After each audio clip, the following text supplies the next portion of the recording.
자, 초음파 탐상검사 문제풀이를 시작을 하겠습니다. 경납댐 이연부의 초음파 탐상검사에 관한 설명으로 틀린 것은 납댐 얘기하는 거죠. 자, 일반적으로 경사각 탐상으로 검사한다. 이번 일반적으로 겹침 탐상과 동일한 방법으로 검사한다. 접착이 잘 되었더라도 접착 부위에서 에코가 발생할 수가 있다. 두께가 얇은 경우에는 다중 에코법으로 검사할 수가 있다. 자, 경납댐은 그 수직 탐상으로 해서 그 접착 여부를 알아봅니다. 경사각이 아닙니다. 자, 41번의 답은 1번이 되겠습니다. 탐촉자와 시험체 사이에 접촉 매질을 사용하지 않고 탐상하는 기법을 비접촉식이라고 한다. 다음 중 비접촉식으로 틀린 것. 전자초음파법, 드라이 접촉 매질 탐촉자법, 레이저 빔법, 저주파법. 자, 1, 2, 3은 매질을 사용하지 않고 하는데 다시 저주파 이거는 사용합니다. 자, 틀린 것은 4번입니다. 42번의 답은 4번입니다. 경사각 탐상시 표준시험편의 STB-A1의 사용 범위가 아닌 것은 입사점 설정, 굴절각, 분해능, 기준감도자, 입사점과 굴절각, 기준감도는 설정을 합니다. 경사각, STB-A1으로. 근데 불해능 측정은 A2로 할 수가 있습니다. A1이 안 됩니다. 안 되는 것은 43번의 답은 3번이 되겠습니다. 자, 두께가 50mm인 V형 맞대기 용접부를 60도 경사각 초음파 탐상을 수행하였다. 화면상의 초음파 빔 행정의 길이가 150mm인 지시가 나타났으며 이때 탐촉자의 입사점이 용접부의 중심선에서 130mm 떨어졌다. 다음 중 이 지시를 나타낼 가능성이 가장 높은 것은 이제 1번 탐촉자에서 가까운 쪽에 열 영양부 내의 균열, 용접부와 모재 사이 경계면에 발생한 융합 부족, 용접부 중앙에 위치한 단일 슬래그, 용접부 루터 균열. 자, 이런 문제는 이제 결함의 깊이를 일단 해보면, 결함의 깊이 1의 반사법으로 했잖아요. 1의 반사법으로 했습니다. 1의 반사법이라는 얘기는 이제 보면은 초음파 빔이 150mm, 150mm면 이제 1의 반사법임을 알 수가 있습니다. 우리가. 그래서 결함의 깊이가 이런 경우는 한 25mm 정도 나옵니다. 결함의 깊이 구하는 것이 이제 D는 뭐 2t 마이너스 오메가 코사인 세타라는 식이 있잖아요. 그래서 결함의 깊이가 25mm. 그래서 또 1의 반사법에서의 이제 깊이죠. 그리고 표면 거리도 또 이렇게 구해보면 뭐 오메가 사인 세타는 구해보면 한 130 정도 나옵니다. 표면 거리가. 그렇게 해보면은 이것이 이제 중간에 있음을 알 수가 있어요. 그래서 이런 경우는 용접부 중앙에 위치한 어떤 단일 슬래그에 가까운 결함이다 이렇게 볼 수가 있습니다. 해서 44번의 답은 3번이 되겠습니다. 자, 초음파 탐상기에 요구되는 주요 성능에 관한 설명으로 틀린 것은 초음파 탐상기의 성능은 초음파 탐상기의 시간축 직선성, 정폭 직선성, 분해능 세 가지 인자에 의해 결정이 된다. 자, 좋은 말이네요. 2번 시간축 직선성은 수신된 초음파 펄스의 음악과 CRT에 나타난 에코 높이. 이게 답이네요. 틀린 거네. 자, 3번 정폭 직선성이 떨어지면 결함을 과소 혹은 과대평가할 수가 있지요. 분해능이 나쁘면 근접한 두 개의 반사원으로부터 에코를 분리식별할 수 있는 능력이 떨어지지요. 45번은 답이 2번입니다. 참고로 이제 그 시간축 직선성은 그 탐상기의 그 표시기에서 횡축에 표시되는 그 저면 다중 에코의 간격이 어느 정도 등 간격이 되는지를 나타내는 정도지요. 자, 그 다음에 이제 정폭 직선성은 이제 수신된 초음파 펄스의 음압과 탐상 도형상에 나타난 에코 높이의 비례 관계 정도를 말을 하는 겁니다. 자, 어쨌든 45번의 답은 2번이 되겠습니다. 자, 펄스 반사식 초음파 탐상법에서 주파수를 선정할 때 고려하여야 할 사항이 아닌 것은 탐상하고자 하는 최소 결함의 크기, 시험체의 형상, 시험체의 입자 구조 및 크기, 시험체의 초음파 흡수 정도. 아닌 것은 형상은 뭐 고려할 사항이 아니죠. 굳이 형상 같은 경우는 이제 초음파를 보내는 어떤 방향을 결정할 때 어떤 방향에서 할까, 그때는 형상을 좀 보기도 하죠. 어떤 방향에서 초음파를 보낼까, 그때 결정할 때. 주파수 선정할 때 고려 사항은 아니죠. 자, 46번의 답은 2번이 되겠습니다. A스캔 초음파 탐상기를 사용해서 결함을 탐사하는 경우 다음 내용을 올바른 순서대로 나열한 것은 했는데, 자, 일반적으로 우리가 검사할 때 그 순서는 일단 검사체의 두께를 측정하고 어디로 탐상할 건지 검사체의 두께와 탐상면을 선택을 합니다. 그 다음에 이제 그 탐상면에 손질을 하고 또 이제 탐촉자를 선택을 하죠. 그리고 이제 측정 범위를 조정합니다. 그 다음에 이제 또 접촉 매질도 도포해야 되겠죠. 그 다음에 탐상 감도를 조정합니다. DAC 컵을 작성하죠. 또 작업을 하고 결함 기록하고 등급 분류, 합부 판정 이런 순으로 하게 됩니다. 그래서 보면 3번입니다. 3번. 47번의 답은 3번이 되겠습니다. 자, 48번. 용접부의 경사각 탐상 시 X개선부의 루트부의 결함인 용입 부족을 쉽게 검출할 수 있는 주사 방법은 V 반사, K 텐덤, 투각. 자, 이런 건 텐덤 주사입니다. 텐덤 주사인데, 텐덤 주사는 이제 그 두꺼운 용접부를 이제 경사각 탐상을 할 때 그 두 개의 그 경사각 탐촉자를 그 용접부의 한쪽에 앞뒤로 나란히 배열을 합니다. 그래서 하나는 송신용으로, 다른 하나는 수신용으로 하는 주사 방법이 텐덤 주사 방법이지요. 이 방법은 주로 이제 시험체 표면에 그 수직인 결함을 검출하는데 많이 이용이 되고 있습니다. 용입 부족 같은. 그래서 48번의 답은 3번이 되겠습니다.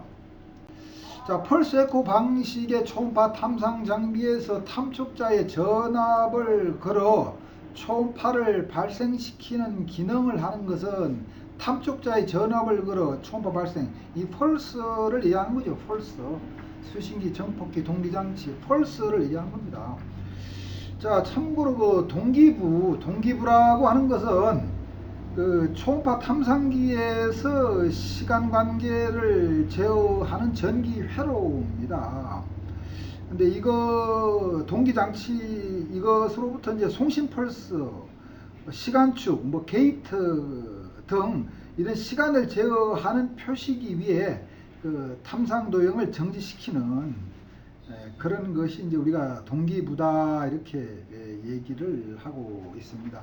자, 49번의 답은 펄스 1번입니다. 자, 초음파 탐상 시험 방법과 진동 형식의 연결이 잘못된 것은 표면파 탐상, 횡파, 경사각, 횡파, 종파, 수직, 종파, 판파는 판파. 1번이네요. 1번. 표면파는 표면파를 이용하는 거지요. 표면파. 표면파. 매질의 표면을 전파하는 그런 파를 표면파라고 합니다. 그 이제 표면파는 에너지가 표면층에 그 집중이 되어 있지요. 아, 자, 이건 이제 레일레이라는 사람이 발견했다고 그래서 뭐 레일레이파 이런 표현도 합니다. 자, 50번의 답은 1번이 되겠습니다. 초음파 탐상 검사 시 결함의 크기 측정에 영향을 미치는 인자를 나열한 것은 결함의 특성, 측정 방법, 시험체 조건, 시험체 조건, 검사자의 자격, 대비 시험편의 크기, 탐상기기 탐촉자 검사 시간. 자, 1번이죠. 51번은 1번입니다. 자, 결함의 크기 측정에 영향을 미치는 인자는 결함의 특성과 측정 방법과 시험체 조건. 그래서 1번이 답이 되겠습니다. 자, 직경이 12mm, 중심 주파수가 2MHz인 수침용 초음파 탐촉자의 물에서의 근거리음자 한계거리는 얼마인가? 물에서의 종파 속도는 1500m/s이다. 요건 이제 근거리음장 구하는 식이 있지요. A는 4 라무다분의 D의 제곱 되어 있습니다. 그렇게 해서 이 식에 넣어서 풀면은 됩니다. 한계거리.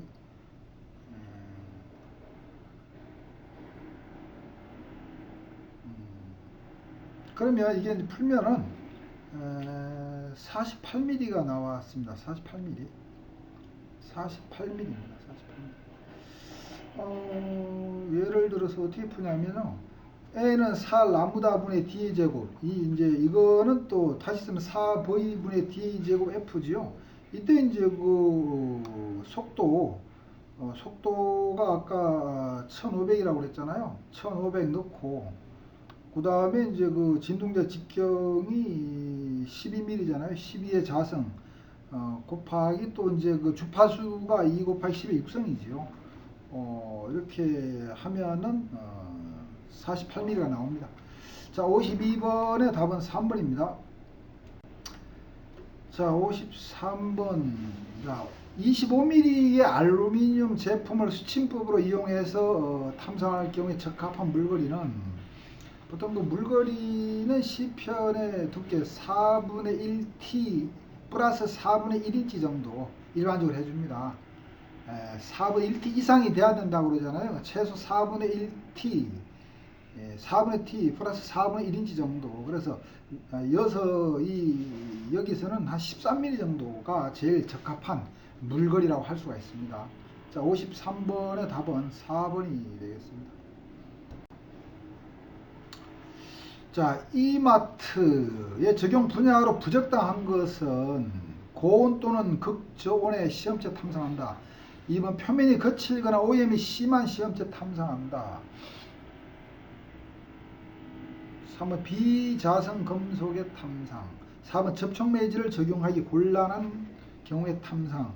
자, 이마트법을 우리가 전자기 초음파 탐상, 탐촉자, 전자기 초음파 탐촉자라고 합니다. 요거는 그 전자적으로 이제 금속 표면에 발생된 와전류와 자개와의 사이에서 작용하는 그런 상호작용에 의해서 초음파를 송신 또는 수신하는 탐촉자를 얘기합니다. 이 탐촉자는 그 전자석과 와전류를 발생시키는 발생 코일하고 검출 코일로 구성이 됩니다. 그 EMAT, 이마트라고 줄여서 이제 부를 때가 많지요.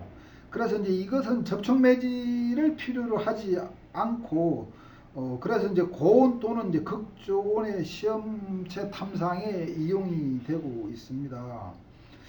자, 그리고 자개하고 와전류 관계에 의해서 앞전 소자에서는 발생시킬 수 없는 그런 종류의 초음파를 발생시킬 수도 있습니다. 그리고 소형으로 이제 수신 전용인 것은 탐촉자의 이제 음압 측정에 사용이 되고 있습니다. 자, 여기서 부적당한 것은 이제 3번이 되겠네요. 그래서 54번의 답은 3번이 되겠습니다. 자, 초음파 탐사 결과 검출한 결함의 크기를 평가하기 위해서 DGS 선도를 이용할 수 있는데, 이 DGS 선도의 작성 시 기준으로 하는 결함은 돼 있죠.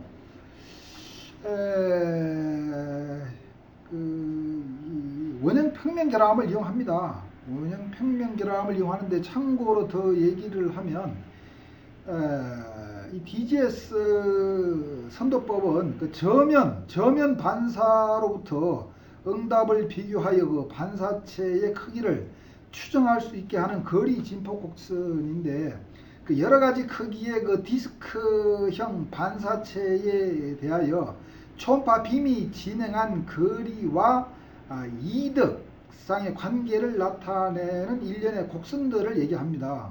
그래서 초음파 빔에 직교하는 원형 평면 결함의 여러 가지 크기에 대해서 직교좌표의 그 횡축에는 진동자로부터 반사원까지의 거리를 취하고, 정축에는 이제 상대적인 에코 높이를 나타낸 선도를 얘기하는 겁니다. 그래서 이 선도를 이용해서 결함의 크기를 평가하는 방법을 DGS 선도법이다, 또 이렇게 얘기를 합니다. 그래서 이때 사용하는 결함은, 기준으로 하는 결함은 원형 평면 결함이다, 이렇게 얘기를 하면 됩니다. 자, 55번의 답은 4번이 되겠습니다. 다음 중 탐촉자 선정에 고려해야 될 사항이 아닌 것은 탐상 부위의 표면 상태, 탐상 두께 범위, 결함에 대한 탐촉자의 감도, 표준 시험편의 크기. 그러니까 4번이네요. 표준 시험편의 크기는 고려할 필요가 안 되죠. 탐촉자 선정할 때 표면 상태나 탐상 두께 범위, 탐촉자의 감도는 고려해야 되겠지만 4번하고 거리가 멉니다. 자, 56번의 답은 4번이 되겠습니다. 자, 판 두께가 15mm인 맞대기 용접부를 경사각 탐사한 결과 빔 진행거리가 55mm로 측정된 결함이 검출되었다면 이 결함은 얼마만한 깊이에 있는가?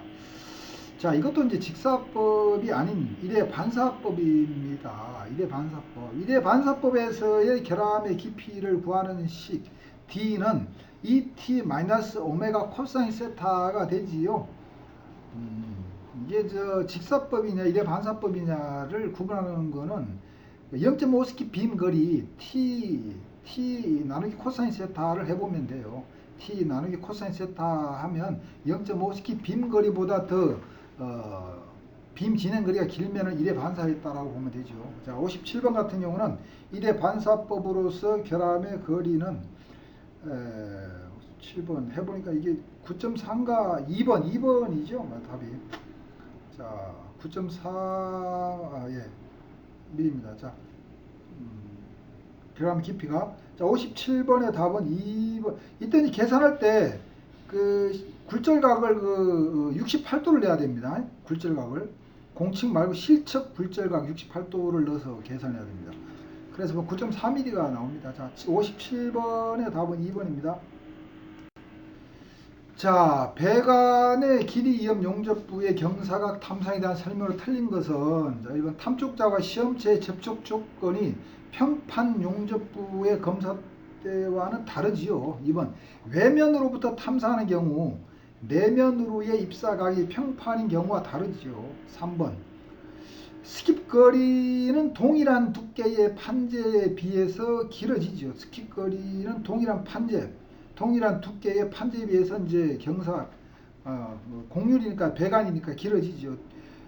외경분의 두께값이 작을수록 작아집니다. 빔의 길이가 외경분의 두께값이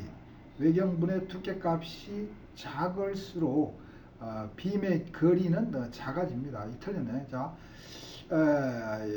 4번 외면으로부터 탐사하는 경우 탐상 한계로 외경부분의 두께값이 클수록 굴절각을 작게 해야 된다. 굴절각을 작게 해야 된다. 크다. 그럼 빔이 이제 오케이. 예. 자, 일단 3번이 문제가 있습니다. 58번의 답은 3번이 되겠습니다. 자, 펄스 반사법에 의한 판재의 초음파 탐상에서 수직 탐촉자를 사용할 때 다음 중 가장 쉽게 검출할 수 있는 게라면 라미네이션이죠. 라미네이션. 수직이니까 피놀, 용접기공, 표면. 자, 59번의 답은 3번입니다. 3번. 자, 단조품의 수직 탐상에서 탐상 감도 설정 시 대비 시험편의 인공결함을 이용할 경우에 장단점으로 틀린 것은 자, 1번 검사 결과의 상호 비교가 용이하다. 2번 검출 목적에 부합되는 깊이 및 크기의 인공 불연속을 임의로 만들 수 있다. 3번 탐상 감도를 나타내기 용이하다. 4번 표면 거칠기 및 시험체 곡률 등의 영향이 자동적으로 보정이 된다. 자동적으로 보정이 되는 것은 아니지요. 자동적으로 보정이 되는 것은 아닙니다.